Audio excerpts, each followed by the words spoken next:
ଗୋବର୍ଦ୍ଧନ ପର୍ବତ କଥା। ବ୍ରଜଧାମରେ ଏକ ସମୟରେ ନନ୍ଦବାବା ଓ ସମସ୍ତ ଗୋପବାସୀ ପ୍ରତିବର୍ଷ ଇନ୍ଦ୍ରଦେବଙ୍କ ପୂଜା କରୁଥିଲେ। ସେମାନଙ୍କ ବିଶ୍ୱାସ ଥିଲା ଇନ୍ଦ୍ରଦେବ ପ୍ରସନ୍ନ ହେଲେ ଭଲ ବର୍ଷା ହେବ ଓ ଗୋକୁଳ ସୁଖୀ ରହିବ।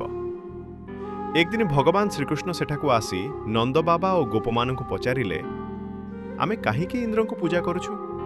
ଆମ ଜୀବନ ଗୋବର୍ଦ୍ଧନ ପର୍ବତ, ଜଙ୍ଗଲ ଓ ଗାଈମାନଙ୍କ ଉପରେ ନିର୍ଭର କରେ। ତେଣୁ ଆମେ ଗୋବର୍ଦ୍ଧନ ପର୍ବତକୁ ପୂଜା କରିବା ଉଚିତ। ସମସ୍ତ ଗୋପବାସୀ ଶ୍ରୀକୃଷ୍ଣଙ୍କ କଥା ମାନି ଇନ୍ଦ୍ର ପୂଜା ବନ୍ଦ କରି ଗୋବର୍ଦ୍ଧନ ପୂଜା କଲେ। ଏହା ଦେଖି ଇନ୍ଦ୍ରଦେବ ବହୁତ ରାଗିଗଲେ ଓ ଗୋକୁଳକୁ ଶିକ୍ଷା ଦେବା ପାଇଁ ଭୟଙ୍କର ବର୍ଷା କରାଇଲେ। 7 ଦିନ ଧରି ଭୟଙ୍କର ବର୍ଷା ହେଲା। ସମସ୍ତ ଗୋପବାସୀ